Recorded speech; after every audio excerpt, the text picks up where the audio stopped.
Hello and welcome back, Bacha. Today I'm back with a new question from the series Need to 2025. This is the question number 42 of the series.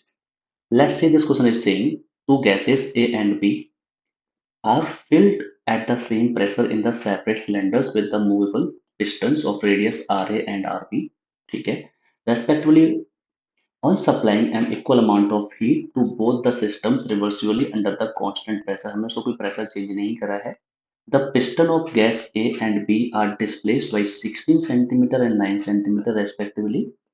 If the change in their internal energy is the same, उसमें जो internal energy का change आ रहा है जो कि हमने gas provide करी है, तो जो भी चेंज आ रहा है हमारा वो दोनों में सेम ही आ रहा है. हमें रेशियो बताना है पिस्टन ए की जो रेडियस है टू द पिस्टन बी की रेडियस, मतलब दोनों सिलेंडर की जो पिस्टन्स है उनके रेडियस का रेशियो हमको बताना है. ठीक है, एक बार मैं आपको इस क्वेश्चन को थोड़ा सा अच्छे से समझा देता हूँ. दो हमारे पास केस बन रहे हैं, इसमें दोनों केसेस को मैं अलग अलग अलग लेकर के आपको एक बार समझाता रहूँ. क्या कहना चाह रहा है हमको ये, इट वांट टू से अस कि हमारे पास एक ये सिलेंडर दे रखे हैं, दो सिलेंडर है हमारे पास. अभी जो दो सिलेंडर हैं, हमने दोनों सिलेंडर यहाँ बना रखे हैं. This is the first cylinder, this is the second cylinder. इसके अंदर एक मूवेबल पिस्टन है, यहाँ पे एक मूवेबल पिस्टन है हमारे पास इस सिलेंडर के अंदर, और सेम इस सिलेंडर के अंदर भी एक पिस्टन है हमारे पास, मूवेबल पिस्टन, जो पिस्टन जो है जो कि मूव आउट कर सकती है. जैसे second I am making it for you. I want कि थोड़ा सा अच्छे से बन जाए जिससे कि हम लोग अच्छे से इस चीज को क्लियर भी कर पाए. ठीक है, ये जो पिस्टन हमने बनाई यहाँ पे, ये जो पिस्टन है हमारी, इसमें से एक जो पिस्टन है, इस वाली जो पिस्टन है इसकी जो रेडियस है हमको आर ए दे रखी है. जो सेकंड सिलेंडर है उसकी जो पिस्टन है उसकी जो रेडियस है वो हमको आर पी दे रखी है. ठीक है, इसका जो क्रॉस सेक्शन एरिया होगा जो हम निकालना पड़ेगा, that is different thing. But हमने क्या करा कि इन दोनों सिलेंडर्स में हम लोगों ने equal amount of heat enter करी. लेट्स सपोज हमने इसमें क्यू अमाउंट ऑफ हीट को एंटर करा, यहाँ भी हमने क्यू अमाउंट ऑफ हीट को एंटर करा. तो जब इसमें क्यू अमाउंट ऑफ हीट को एंटर करा, जिससे क्या हुआ, ये दोनों पिस्टन जो है ऊपर की तरफ मूव आउट कर गई, क्योंकि कुछ वर्क डन हमने करना है. तो ये पिस्टन जो है यहाँ से लेकर के यहाँ तक मूव आउट कर गई. सेम ये जो पिस्टन है यहाँ से लेकर के यहाँ तक मूव आउट कर गई. लेट्स सपोज जो इसमें पिस्टन मूव आउट करी ए सिलेंडर में, तो वो एक्स के बराबर करी, जो कि हमको दे रखा है 16 सेंटीमीटर. और जो सेकंड केस है उसमें जो एक्स बी के बराबर मूव आउट करी, जो कि हमको दे रखा है 9 सेंटीमीटर के बराबर. This is the A gas, A cylinder, this is the B gas और बी सिलेंडर. ठीक है, यहाँ से हम लोग अब आगे को मूव आउट करते हैं. हमको बोला गया है कि इसमें कोई भी चेंज इन एनर्जी नहीं आ रहा है, मतलब इसमें जब हीट को प्रोवाइड करा तो जो इसकी इंटरनल एनर्जी पहले थी वो बाद में भी है, तो जो चेंज है वो जीरो के बराबर है. यहाँ भी जो इंटरनल एनर्जी का जो चेंज है वो जीरो के बराबर है, मतलब कोई भी चेंज नहीं हो रहा है.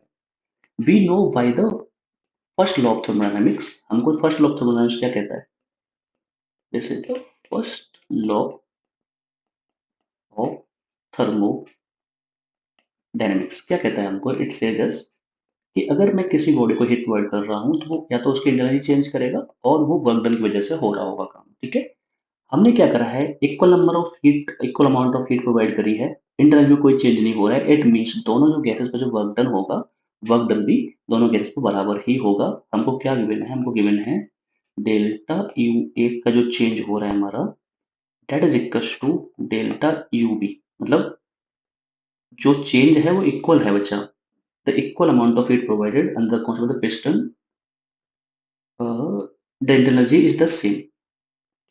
चेंज हमको सेम दे रखा है बच्चा, चेंज जीरो नहीं है. मैंने यहाँ पे थोड़ा सा अलग मेंशन कर दिया, यहाँ पे चेंज जीरो नहीं है. चेंज हमारा दोनों में जो हो रहा है वो चेंज इक्वल इक्वल हो रहा है. ठीक है, जो चेंज हो रहा है हमारा वो इक्वल इक्वल हो रहा है, जीरो नहीं हो रहा है. कोई ऐसा नहीं है कोई चेंज नहीं हो रहा है, चेंज तो हो रहा है बट जीरो के बराबर, मतलब दोनों केसेस में सेम हो रहा है. तो जब दोनों केसेस में हमारा जो चेंज सेम हो रहा है एनर्जी का, तो इसका मतलब ये है कि दोनों में हमने जो वर्क डन किया होगा, दोनों केस में वो वर्क डन भी हमने इक्वल किया होगा. ठीक है, I am solving this question in front of you, तो देयर इज सम कंफ्यूजन हो जाती है कभी कभी क्वेश्चंस को सॉल्व आउट करने में, जो कि मेरे को अभी यहाँ पे हो गई थी. ठीक है, बट मैंने अपने आप को करेक्ट कर लिया. यहाँ पे जो इंटर एनर्जी का चेंज है दोनों केसेस में सेम हो रहा है, मतलब जो यहाँ चेंज होगा यूए में वही ईबी में चेंज हो रहा है, इस वजह से मैंने यहाँ पे इसको पुट करा. इस वजह से मेरा जो वर्क डन हो जाएगा दोनों केस में वो बराबर बराबर हो जाएगा। ठीक है, जो वर्क डन हो रहा है हमारा, वर्क डन जो हो रहा है हमारा, वो हमारा कौन से पे हो रहा है, कांस्टेंट प्रेशर की प्रोसेस पे हो रहा है। Work done on constant pressure, और इसको क्या बोलते हैं, this is the isobaric process. Isobaric process में हमारा जो हो रहा है ये वर्क डन हो रहा है। और आइसोबैरिक प्रोसेस का जो वर्क डन होता है हमारा, वो हमको पता होता है पी डेल्टा वी के बराबर होता है।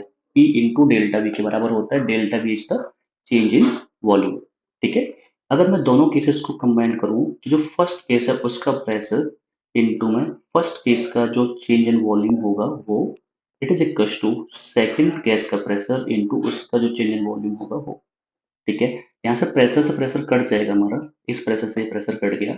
यहाँ से हमारा क्या हो जाएगा, जो फर्स्ट केस में वॉल्यूम का चेंज होगा वही हमारा सेकंड केस में भी वॉल्यूम का चेंज होगा।